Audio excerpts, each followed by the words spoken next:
Stories of Journey to the West, Chapter 26. We're pulling this from chapter 26 of the classic Chinese novel, Journey to the West. And Zhen Yuan, well, planning to fry the Tang monk, literally. Oof. Sun Wukong trying to save his master, right? And he makes this audacious promise. Wukong's initial reaction and, well, his completely surprising claim about how he's going to fix this mess. So first off, Wukong steps up. What's his immediate play? His first instinct is loyalty. He pleads with Zhen Yuan, basically saying, punish me, not my master. Noble, definitely. How does Zhen Yuan take that? He acknowledges Wukong's power, sure, but he's like, nice try, monkey. But then Wukong says something. Yeah, almost casually. He just throws it out there. I can probably bring the tree back to life. And Zhen Yuan's reaction is just perfect. He Yeah. calls him a good, small-minded person. Total disbelief. This is where the actual bargain starts to form. Okay, so Wukong doubles down. He does. He basically says, look, let my master go and I will revive your tree. Full confidence, or maybe just sheer desperation. And Zhen Yuan, thinking this is impossible, actually agrees. He does. And he adds a condition, a big one. If Wukong actually pulls this off, they'll become sworn brothers. You know, the whole Ba Bai Wei Jiao ceremony. Wow, so failure means punishment, but success means becoming brothers with this incredibly powerful immortal, huge stakes. Massive. And Wukong just says, yep, I can do it. Like, it's no big deal. But what about the others? Pigsy and Sha Monk. They must have been watching this like, what is he doing? Oh, absolutely. Sha Monk is just confused, but Pigsy, he's immediately suspicious. The cynical one. Always. He mutters that phrase, like a ghost of immediate favor. He thinks Wukong's just putting on a show, trying to trick Zhen Yuan so they can all escape. A classic Pigsy take. Eh. Even the Tang monk himself has doubts, right?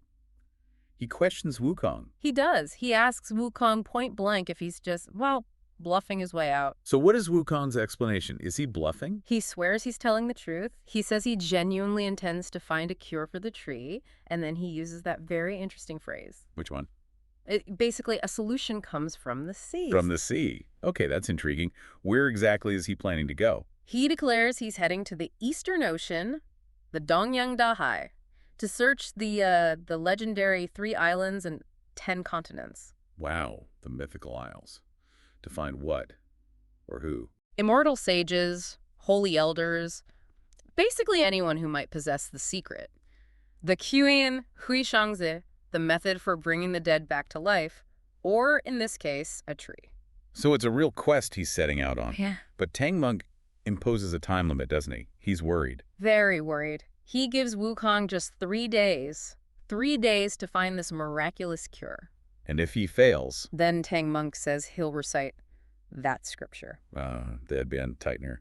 The ultimate consequence for Wukong, the pressure is definitely on. No kidding. But Wukong, before he leaves, he actually starts giving Zhen Yuan instructions. Instructions to the immortal whose prisoner his master is. Right. That takes guts. Right. It's almost funny. He tells Zhen Yuan exactly how Tang monk should be treated. 3 teas, 6 meals daily, make sure his clothes are clean. He's laying down the law. Totally. He even says make sure he doesn't lose any weight or look unwell. Or else... Oh, what? Or else Wukong will come back and smash Zhen Yuan's cooking pot to bits. Huh. Seriously, threatening his cookware. Seriously. And Zhen Yuan, probably just stunned by the sheer audacity of this monkey, actually agrees to it all. Just sort of, okay, fine. Incredible. And then Wukong just leaves. Yeah. Hops on a somersault cloud, the Zhen Yuan, and zooms off towards the Eastern Ocean. Gone in a flash. Super fast. Where's he going? To Penglai. The Penglai immortal realm. Penglai Zhenjing. It's described as this paradise for immortals. And the description sounds amazing, like the Jade Terrace's reflection chills the heart of the sky. It really sets a scene. Oh, absolutely. It's full of this beautiful poetic language, emphasizing how mystical and sacred this place is. It's not just, a pretty island. It's a major celestial location. It tells you Wukong is now operating in a different league, dealing with really ancient, powerful beings. Exactly. The rules are different here. The stakes are higher. And in Penglai, he finds... Who is it again? He finds the 3-star gods. You've got Fuxing, the god of fortune, Luxing, the god of prosperity. Right. And Shaoxing, who is the god of longevity himself. The god of longevity. That sounds promising for fixing a life-giving tree. Yeah. Where does he find them? Doing something suitably grand. Well, sort of unexpectedly, he finds them playing Go. under some pine trees, outside a cave. Playing Go, that's surprisingly normal. It is, isn't it? Maybe it speaks to that, timeless serenity of immortals. They've got time for games. And Wukong just strolls up. How does he greet these major deities? Pretty casually, actually. He basically says, "Asura Vuchie," which is like, "Hey, brothers, greetings." Brothers, to the star gods. Yeah. They seem a little surprised but respectful. They reply, "Great sage, why have you come?" They know about his pilgrimage, and they're kind of asking, "What are you doing here? Shouldn't you be, escorting your master?" Right, so Wukong has to explain. He lays it all out. The whole disaster at Wushuang Temple, the destroyed tree, his urgent need for a cure. And how do the star gods react? They must know about the ginseng fruit. Oh, they know. And their reaction tells you everything about how important this tree is. They are absolutely shocked. Really? Even these powerful gods? Totally shocked. They start explaining the fruit's properties. Just smelling it gives you 360 years of life. And eating just one, grants 47,000 years of longevity. No wonder Zenyuan Daxian was upset. And they call it the 10,000-year herb returning elixir.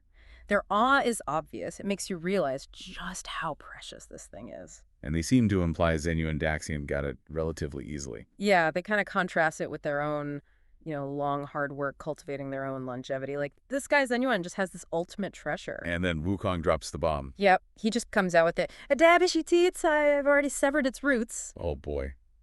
I wish I could have seen their faces. You can imagine. So their first reaction isn't great for Wukong. They're pretty pessimistic. They can't fix it, even the god of longevity. They basically say, look, we don't have a cure for the root of a celestial tree. That's beyond our usual scope.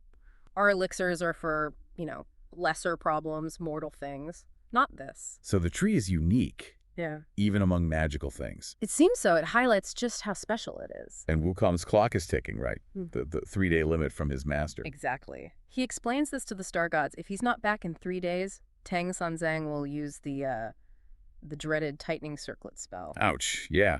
That's serious motivation for Wukong. It is. Interestingly, the 3 stars seem a bit amused by this part. Amused by the head-splitting torture device. Well, maybe amused by the fact that such a measure is needed for Wukong. They seem to know his reputation, his energetic nature. It adds a little dark humor, maybe. Okay, so things look bleak. The star gods can't fix it. Time is running out. But then, an unexpected turn, Shaxing, the god of longevity, makes a suggestion. Yes. What is it? He says, how about the 3 of us to Wushuang Temple? Oh, why would they do that? Their reasoning is kind of twofold. One, they say they haven't seen Zenyuan Daxian in ages, and it's a good excuse to visit him, pay their respects. Okay, celestial social niceties. Right. And 2, they seem to want to help Wukong out, show some solidarity, maybe because of who he is, or just out of celestial courtesy. So what's their plan? Do they suddenly have a cure? Not exactly. Their plan is more diplomatic. They want to go and talk to Zenyuan Daxian, vouch for Wukong, basically.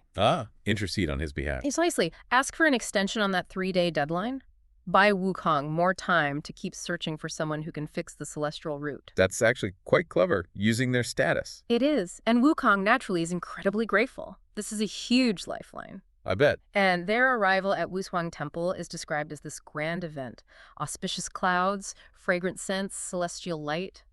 The works. It really signals that important beings have arrived. It underlines their status. Definitely. The description is again quite poetic, emphasizing how revered they are. Even the temple attendant knows immediately who they are and rushes to tell Zenyuan Daxian.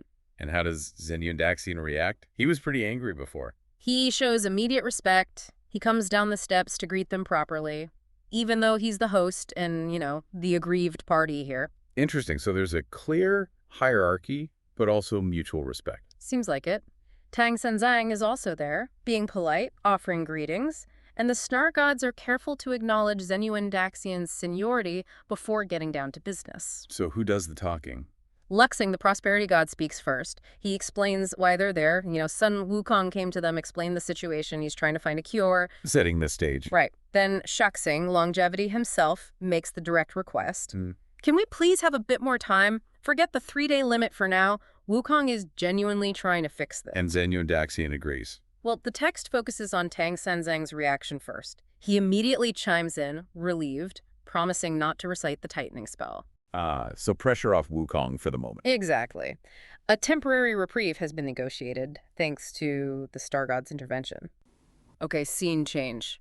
We're following Sun Wukong as he tries to find a cure for the impossible. Next up is Fangsang Mountain. Fangzang. And the description here is even more grand. Yeah, definitely more opulent. We hear about a purple terrace lighting the way for the 3 pure ones and golden phoenixes just casually hanging out on pistol towers. Okay, so this feels like maybe a step up in the celestial hierarchy. It certainly feels that way. More power, more ancient authority, maybe. And who does he meet there? This is where he encounters a major figure. The Eastern King Father. Eastern King Father. Sounds important. Oh, very. The text really plays up his entrance. 10,000 rays of dawn light, crane cries, the well, word. celestial VIP treatment. Totally. He's called the first immortal of the Misty Haze. His resume includes advising emperors, hitting up the peach banquets. The famous peach banquets, okay. And connections to the Buddha. So this guy has serious cosmic credentials. Wow. So how does Sun Wukong, Mr. Chaos himself, approach this immortal? Does he tone it down a bit? At first, yeah. It starts quite formally. Respectful greetings, offers of tea. There's a sense of protocol. Okay, proper celestial etiquette. Exactly. Yeah. But then things take a slight detour. Oh, how so? Someone else pops up. Dongfeng Shuo. Dongfeng Shuo. Who's he? Described as an attendant, kind of mischievous looking. Taoist robes fluttering like rosy clouds. Fancy belt. Sounds colorful. A bit of a character, maybe. Seems like it. And he and Sun Wukong have this little banter. Banter? About what? Stolen peaches and pills. Huh. So they know each other. From Wukong's wilder days. Apparently. That's a funny moment. Shows Wukong has history here, but it's brief. All right, back to the main problem. Does Wukong lay it all out for the Eastern King Father? He does. Formally explains the situation. Even admits it was partly his fault because of those unruly Taoist boys. Taking some responsibility. That's progress for Wukong. It is, yeah.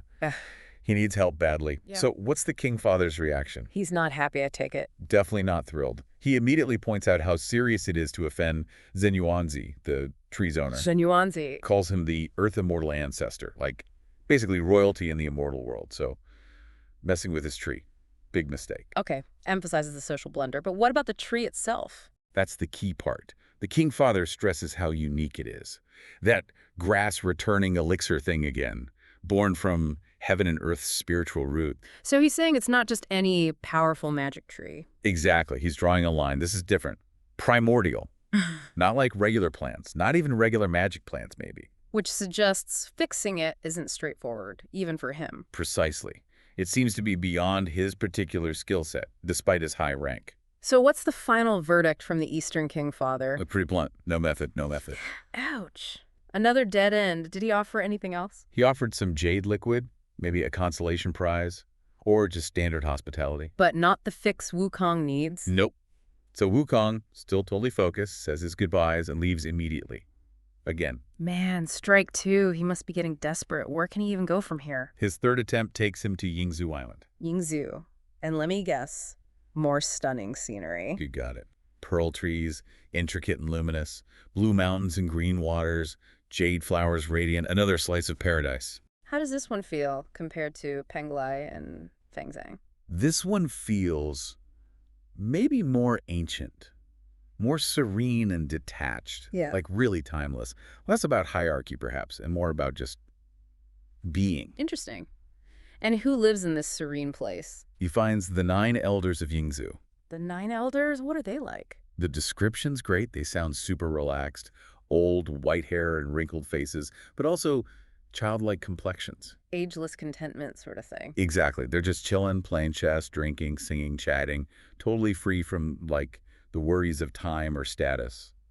Only freedom in the great earth and heavens, the text says. Sounds idyllic. Until Sun Wukong shows up. Let me guess. Quietly and respectfully. Not a chance. The text says he arrives abruptly and loudly. Huh. Figures. Must have startled them. You'd imagine so. But interestingly, they recognize him right away. Oh, really? Yeah, and they even greet him with a bit of a scolding, reminding him about his past troubles in the heavenly palace. His reputation precedes him everywhere. Does that make them less likely to help? Well, maybe a bit wary. They know he could be disruptive. He tells them the whole story again, the ginseng tree, how desperate he is. And what do the 9 elders say, given their whole timeless, detached vibe? They're just as shocked by what he did as the others were. And then, the same answer. Don't tell me. Yep. They also confirm they have no method to fix the tree. Wow. 3 for 3. That's got to be demoralizing. Absolutely. It really drives home how unique this tree is and how deep the trouble Wukong's in. Even these ancient, free-spirited elders can't help. Do they offer him anything? A drink, maybe? They do, actually. Some ig and basically immortal nectar and lotus fruit. Some refreshments. Does he stick around this time? Enjoy the hospitality. Nope. Quick bite, quick sip, and he's off again. Still chasing that cure. Incredible persistence. Where does Wukong go next? He realizes he needs to, let's say, escalate things. So he travels to Mount Putuo. This is the home base of Guanyin Bodhisattva. Ah, Guanyin, the Bodhisattva of compassion, a major figure. Exactly. He finds her in this beautiful place, the Purple Bamboo Grove. And she's not alone. There's this whole assembly, the Sea Lord, other great gods, Muka, the Dragon Girl. Wow, quite the audience. Yeah, they're all there listening to her teachings. The text even throws in a poem here, kind of hinting that big truths can hide in small details.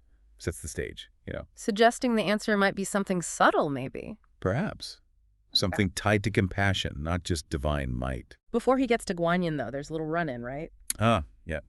He meets the Black Bear spirit. Remember him? They had a big fight earlier in the journey. Oh, right. What's he doing there? Well, Guanyin took him in, reformed him. Now he's a guardian of Putuo. He's actually achieved some status. And Wukong? Wukong, being Wukong, still expects a bit of bowing and scraping based on their past, He's a little miffed the bear doesn't show more deference. Classic Wukong. Does the bear put him in his place? Gently. He basically says, hey, gentlemen, don't dwell on old fights. A nice little reminder about maybe letting go of the past, a lesson in humility for our Monkey King. So eventually, Wukong gets his audience with Guanyin. How does he approach this? Does he try to smooth things over? He's actually pretty direct and maybe even a bit humbled by this point. He lays it all out. The whole story. Yep. Arriving at the temple, admitting he had no idea who Zenyuan really was or how incredibly valuable this ginseng fruit tree was, definitely not his proudest moment. And the incident itself. He explains Pixie's craving for the fruit, how he, Wukong, went and stole 3 of them, how the young disciples got upset, understandably, Right. and then, how he just lost his temper and pushed the whole tree down. Yikes. He admits all that. He does. And the fallout, too. Zenyuan capturing them, punishing the Tang monks. Oh, man. Their escape, getting caught again. And crucially, he tells her about his promise that he swore he'd find a way to heal the tree. Which seemed impossible. Totally. So he directly asks Guanyin for help, makes his plea, and he mentions his failed search on the 3 islands, basically saying, you're my last hope. What does Guanyin say? Does she scold him? Not really scold, but she's definitely knowing. She kind of says, what took you so long? I knew you went to those islands first. Oh. So she already knew. Seems like it. And Wukong hears this, and suddenly he's like, wait, if she knew that, maybe she can fix it. Yeah. You can almost feel his hope surging back. Okay, so what's her secret? Does she have some super fertilizer? Sort of. She reveals she has this sweet dew, Ganlu Shui, in her pure vase. And this water, it can revive celestial plants. Sweet dew. Sounds gentle. Wukong must be skeptical, though. Is there proof? He is. He asks if it's ever actually worked before. And Guanyin tells him this amazing story. Oh, do tell. Apparently, Lao Tzu, the major Taoist figure, once borrowed her willow branch. And he basically cooked it in his super powerful alchemical furnace, scorched it completely, gave it back to her like a dead twig. Oh, wow. But Guanyin took the twig, put it in her vase with the sweet dew overnight, and bam. Next morning, it was green, leafy, totally alive again. No way. Just from the water. Just from the sweet dew in her vase. So Wukong hears this, and he's absolutely buzzing. I bet. If it can fix a burnt twig, maybe a knocked-over tree isn't impossible after all. Exactly his thought process. Yeah. So Guanyin tells her attendants, look after the grove, grabs her vase, brings her white parrot along, and off she goes with Wukong. There's another poem here, isn't there? Yeah, praising her compassion, the power of her methods. It really builds the anticipation for what's about to happen. Okay, scene change. Back to the Wushuang Temple. Guanyin arrives. How's the reception? Very respectful. Zenyuan is there, obviously, and also the 3 elders. These are other highly respected sages. They all greet Guanyin with, proper ceremony. There's probably some tension, some doubt maybe, but definitely respect. Does Guanyin address the awkwardness? She does, very smoothly. Greets everyone, acknowledges that Tang Monk is her disciple, Hmm? and basically says, yeah, Wukong messed up. We need to fix this. Very diplomatic. And the three elders are okay with this. They seem to be. They suggest everyone goes out to the garden to, well, see the damage and witness whatever Guan Yin plans to do. Must have been a sorry sight. The tree just lying there, roots exposed. Yeah, withered, dead looking. A real mess. So what does Guan Yin do? Does she just wave her hand? It's more specific than that. It's a ritual. She asks Wukong to hold out his left hand. Then she dips her willow branch into the sweet dew from the vase and draws some kind of symbol, a life-restoring charm, on his palm. On Wukong's hand. Why? Good question. Then she tells him to put that hand right under the tree's roots, like touching the soil, until water appears. And does it? Almost instantly, a spring of clear water just bubbles up from the ground right there. Whoa. Okay, miracle number 1. But wait, there's a catch. Yeah. Guan Yin says, hold on, you can't touch this water with just anything. Oh. Like what? No metal, no wood. It has to be jade. Only jade implements can be used to handle this water. Jade. Why jade? That's so specific. Right. It really makes you wonder about the properties of this dew, or maybe the tree itself, something about purity, maybe avoiding certain elemental interactions. Does Zhen Yuan even have jade cups lying around? Funny you ask. He says he doesn't have jade pitchers, but he does have jade teacups and jade wine cups. Good enough. Cute. Okay, so they use the jade cups. What next? Carefully, they scoop up the spring water. Then Wukong, Pigsy, and Sandy, they all work together. They lift the tree back upright. Must have been heavy. Oh, for sure. They support it, pack the earth back around the roots. Then, very carefully, they pour the sweet dew water from the jade cups onto the roots. Okay, moment of truth. Guan Yin then takes her willow branch again, dips it in the vase, and sprinkles the dew all over the trunk and branches while chanting something, some kind of incantation. Does it work? It's incredible. Right before their eyes, the leaves start turning green again. The branches regain their color. It just comes back to life. Amazing. Just like that. Just like that. Yeah. And not only that, fruits appear on the branches. Ginseng fruits. 23 of them. 23. Hang on, wasn't there a specific number before? Sharp catch.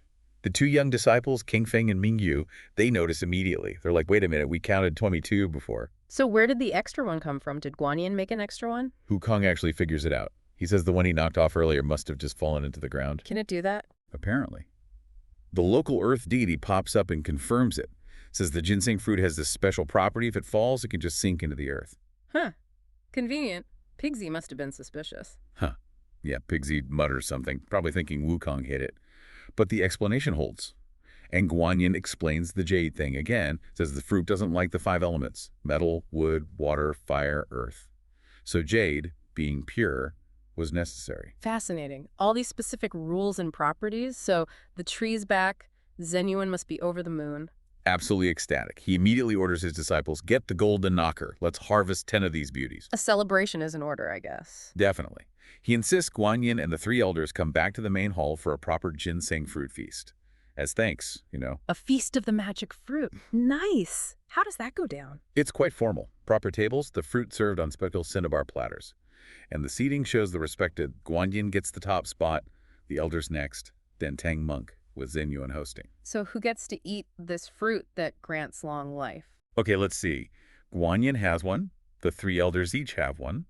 Tang Monk gets one. Of course. Wukong, Pigsy, and Sandy each get one too. Zhen Yuan has one himself. And then the other disciples at the temple, they all share one remaining fruit. Wow. So 10 fruits in total for the feast. And there's another poem, right? Yep, praising the fruit, how amazing it is, granting longevity. You can see why it was such a big deal. So after the party, what happens? Does everyone just go their separate ways? Pretty much Guan Yin back to Mount Putuo. 3 elders back to their home on Penglai Island. And things are cool with Zhen Yuan now. More than cool. Zhen Yuan is so impressed, or maybe grateful, or both. He puts on another spread, vegetarian food and wine this time. And he and Wukong formally become sworn brothers. Sworn brothers? After Wukong destroyed his priceless tree. I know, right? But the text uses these great sayings here. One means something like, you don't really know someone until you've fought them. Huh. I like that. Exactly. And another one, Juwei, meaning 2 families have become one. It's all about reconciliation, conflict leading to understanding. That's actually a really powerful resolution. From mortal enemies to sworn brothers. It is. So peace is restored. The pilgrims get a good night's rest at the temple, finally, before they have to hit the road again on their journey west.